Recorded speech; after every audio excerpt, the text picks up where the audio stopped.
নমস্কার সকলকে। আজ হলো মহা অষ্টমী, সবাইকে অষ্টমীর শুভেচ্ছা। তো আমরা চলে গেছিলাম কাঁথিতে ঠাকুর দেখার জন্য। তো এখানে যে থিমটা করানো হয়েছে সেটা হচ্ছে দ্বারকা নগরী। ভগবদ গীতাতে আছে ভগবান বিষ্ণু চার ধামের মধ্যে একটি হলো আরব সাগর আর গোমতী নদীর মিলনস্থলে অবস্থিত দ্বারকা নগরী। গুজরাটে জামনগর জেলার আরব সাগরের তীরে অবস্থিত এই শহর। কৃষ্ণের পিতা বাসুদেব তাকে গোকুলে নন্দরাজ ও মাতা যশোদার কাছে রেখে আসেন। শ্রীকৃষ্ণের ছোটবেলা গোকুলেই কেটেছে। মাতা যশোদা কৃষ্ণকে লালন পালন করে বড় করেছে। কিছু কারণবশত কৃষ্ণ মথুরা ছেড়ে চলে আসে। সমুদ্রের ওপর শহর তৈরি করার সিদ্ধান্ত নেয়। তখন কৃষ্ণ সমুদ্রদেবের কাছে এক টুকরো জমি প্রার্থনা করেন। তখন সমুদ্রদেব ভগবান শ্রীকৃষ্ণকে সমুদ্রের মধ্যে 12 যোজন জমি দান করেন, একটাই শর্তে যে ভগবান শ্রীকৃষ্ণ যেদিন মারা যাবেন সেদিন সমুদ্রদেব তার এই ভূমি ফেরত নেবেন।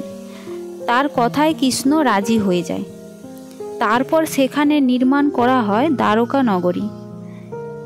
পৃথিবীর সকল জীব যেমন সুখ দুঃখ ব্যথা বেদনা কষ্টের মধ্যে দিয়ে যায়, তেমনি ভগবান শ্রীকৃষ্ণ একই জালে বাঁধা ছিলেন। কৌরব এবং পাণ্ডবদের মধ্যে যুদ্ধ শুরু হয়। পাণ্ডবদের সারথি ছিল ভগবান শ্রীকৃষ্ণ। তারপর যুদ্ধ চলতে থাকে। কৌরব যুদ্ধে হেরে যায়। শত শত পুত্রের মৃত্যু দেখে মাতা গান্ধারী কৃষ্ণকে অভিশাপ দেয়, আজ থেকে 36 বছর পর যদুবংশ ধ্বংস হয়ে যাবে। ঠিক তাই হলো। 36 বছর পর ভগবান শ্রীকৃষ্ণের মৃত্যুর পর সমুদ্রদেব তার ভূমি ফিরিয়ে নেয়। তাই এই কৃষ্ণের তৈরি করা শহর দ্বারকা নগরী এখন আরব সাগরের নিচে তলিয়ে যায়। এখন আধুনিকতার যুগে এই কথা বিশ্বাসযোগ্য না হলেও এখন কিছু সায়েন্টিস্টরা এর প্রমাণ বের করেছে।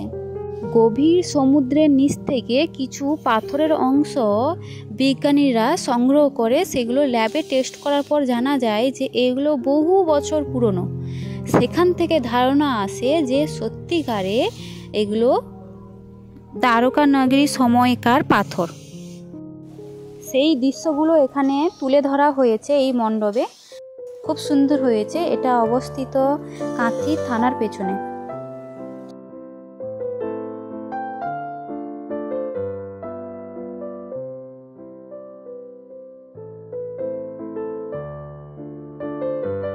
তারপর আমরা চলে যাই সেন্ট্রালে। সেন্ট্রালে একটা মণ্ডপ তৈরি করা হয়েছে, সবারই চেনা লক্ষ্মী ভাণ্ডারের মণ্ডপ। তো এটা সিম্পলি করা হয়েছে লক্ষ্মী ভাণ্ডারের মণ্ডপ। তো থিমটা এরকমই ছিল।